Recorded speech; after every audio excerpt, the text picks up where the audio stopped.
Welcome to Random Thoughts. Welcome back. Glad to have you with us today. Hey, like I said in the promo, we're going to be doing a practical spin on our life as Christian people, doing those things that God has preordained for us to do. What do they look like? How does it look like? How do we act as Christians?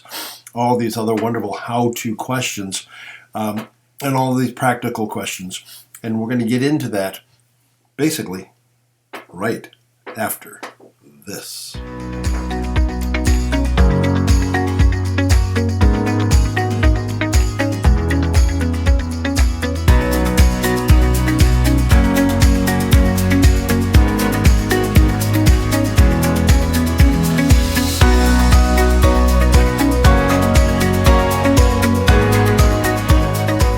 So, where do we start in the realm of practicality? Where do we start as living our lives as Christian peoples?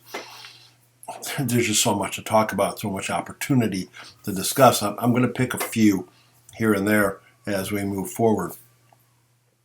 One of the things that I think is going to be a critical understanding is what are those things that God preordained for us to do, as Paul writes down in Ephesians 2, verse 10. We quote Ephesians 2, verses 8 and 9, trippingly off the tongue. But we don't spend, I don't think, enough time trying to figure out what Ephesians 2:10 means. I've made mention in a sermon many, many moons ago. What does Ephesians 2:10 like? What are those things that God preordained for us to do? First one, you shall have no other gods before me. You shall not take the Lord's name in vain. You shall honor the Sabbath day by keeping it holy. You shall honor your father and mother. You shall not murder. You shall not commit adultery. You shall not steal. You shall not bear false witness. You shall not covet your neighbor's house. You shall not covet your neighbor's wife, manservant, maidservant, ox, donkey, or anything else that belongs to your neighbor. God set those up like from day one of the identity of the nation of Israel. They were the 10 words that God spoke. They created the identity, set them apart from everybody else. And those still 10 words, and literally that's what the word that is used in the Old Testament translates into. But these 10 words, or we call them commandments, define who we are. So I think I want to take my spin, and obviously I'm going to be taking 10, spin on how to practically look at who is God and why would I hold him in such high honor and high esteem that he is above and beyond everything. And he is. He's above and beyond everything. There's 3 words that we generally use to describe who God is. Omniscient, meaning he knows everything. Omnipotent, meaning he's all-powerful. And omnipresent, meaning he's everywhere. These are the qualities of God. Now, this is not being theological, but practical. We want to talk about God in the context of how do I honor him? How do I honor him above everything else? How do I honor him in my life as a Christian pastor, as a Christian architect, as a Christian accountant, as a Christian dad, as a Christian mom, as a Christian son, as a Christian daughter? You see where I'm getting at here. Every aspect of our lives as Christian people is about honoring God. And how do we do that? Well, first of all, he's our highest priority. In other words, the things that we do, as we do them, and this requires thinking, right? This requires awareness. This requires not only awareness and thinking, but fundamentally given by faith, driven by faith, motivated by faith, faith in the grace that God has given to us. See, it all ties back to Ephesians 2, 8, and 9. So, how do we honor God as first and foremost? Really, it's all about this wonderful relationship that we have, knowing what God has done for us. Now, I'm going to grab something here, so I'm going to pause the video here, grab it, and come right back. Okay, so the one thing I wanted to grab is this. Luther's Small Catechism. Doesn't look very small, does it? Well, it's number one, bigger print for these bad eyes.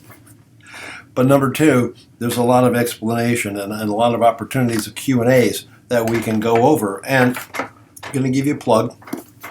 If you do not have one of these, again, this is the big print, spiral bound and etc., but there's a lot of ways it's packaged. Go ahead and get one of these.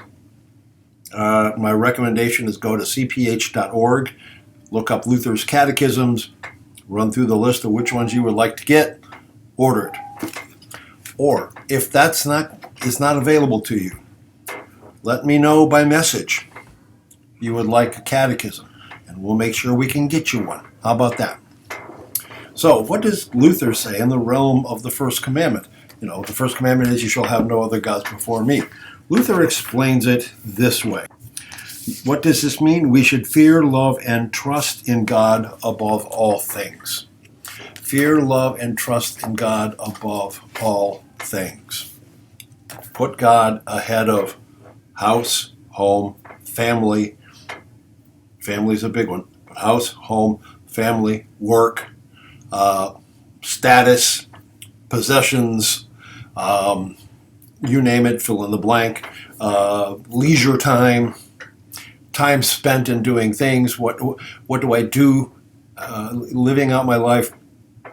Do I spend more time doing this or doing that? And does this or that honor God and putting Him first? Or is my life of doing this or that just a selfish act? Think. This is what we do. We think about these things. We ponder on these things, and we believe on these things. If God is foremost in my life, I'm going to do everything in order to make that show. And it's going to show in your actions, in your activities, whether it's how you use your words, how you use your actions, how you use your thoughts. It's all going to reflect. And as it reflects, as it shows your relationship with God, other people are going to see your activities. It's one thing to use a lot of words. And right now I'm using a lot of words. But there's another thing, in addition to our witness, apart from the words, and that's how we live our lives. That is almost as equal as the words that we live by. Now, I'm not going to dive into the whole, what's more important, the words I learn or the words I use or the actions that I do. They're like this, they're together. You can't separate them. It's a lot like a man and a woman in marriage. You put the two together and you can't separate one from the other. They're one unit. Well, the same thing with our words and with our actions. They're one unit as they reflect who is God, who He is in our lives. And again, echoing the words of Luther, we should fear, love, and trust in God above all things. Trust is a key element. We put our trust not in ourselves, not in our own activities, not in other people, not in other scenarios. Doesn't mean we be jealous, doesn't mean we be sarcastic, doesn't mean we be snippy or mistrusting. Doesn't mean that. But we put our trust more. We put more trust into our relationship with God. That's what we do. So I want you to focus on, and you can comment. Please do so. Comment on how you, this past week, showed your faith and trust in God, that He is the first and foremost in your life. Let me know what you think. Let me know what you did. Let me know what you did. All right, I think that's it for today. We'll look more into this as we dive into commandment number 2 next week in Random Thoughts. I look forward to hearing from you. I look forward to seeing you. I look forward to seeing you Sunday morning also as we continue our sermon series on both sides of life. We'll talk soon. We'll see you later. Have a great day. Bye.